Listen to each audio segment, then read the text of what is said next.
పూర్తి వివరాలకు చదవండి రేపటి అక్షర శిల్పం దినపత్రికలో.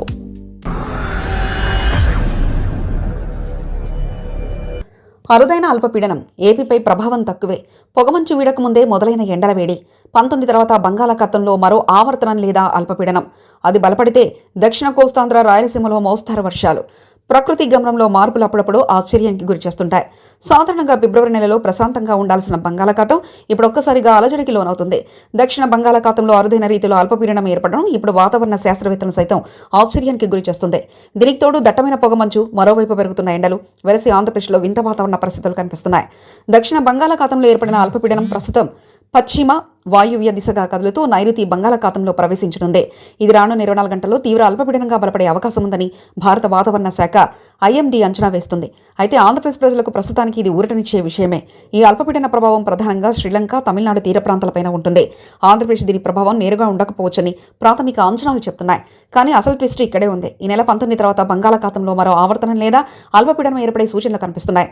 ఒకవేళ ఇది గనక బలపడితే దక్షిణ కోస్తా, ఆంధ్ర, రాయలసీమ జిల్లాలో తేలికపాటి నుంచి మోస్తరు వర్షాలు కురిసే అవకాశం ఉందని వాతావరణ నిపుణులు చెప్తున్నారు.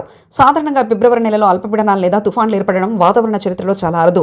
1891 నుంచి 2024 వరకు గడిచిన 130 ఏళ్లకు పైగా కాలంలో కేవలం 7 సార్లు మాత్రమే ఇలాంటి పరిస్థితులు తలెత్తాయి.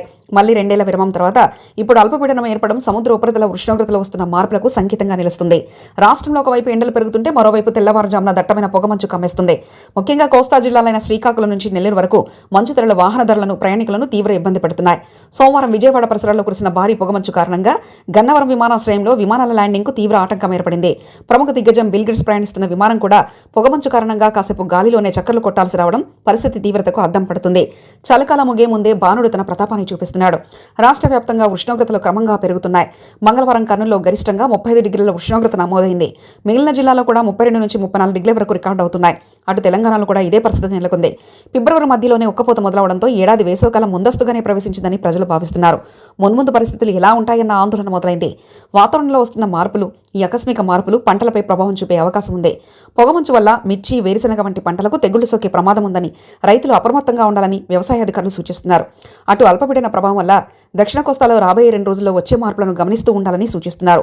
ప్రస్తుతానికి ఆంధ్రప్రదేశ్కు అల్పపీడన ముప్పు లేకపోయినా వాతావరణంలోని అనిశ్చితిని దృష్టిలో ఉంచుకొని తీర ప్రాంత ప్రజలు అప్రమత్తంగా ఉండడం మంచిదంటున్నారు. పెరుగుతున్న ఎండల దృష్ట్యా మధ్యాహ్న సమయంలో తగిన జాగ్రత్తలు తీసుకోవాలని వైద్యులు హెచ్చరిస్తున్నారు. మరిన్ని కథనాల కోసం సబ్స్క్రైబ్ చేసుకోండి మీ అక్షర శిల్పం. పూర్తి వివరాలకు చదవండి రేపటి అక్షర శిల్పం దినపత్రికలో.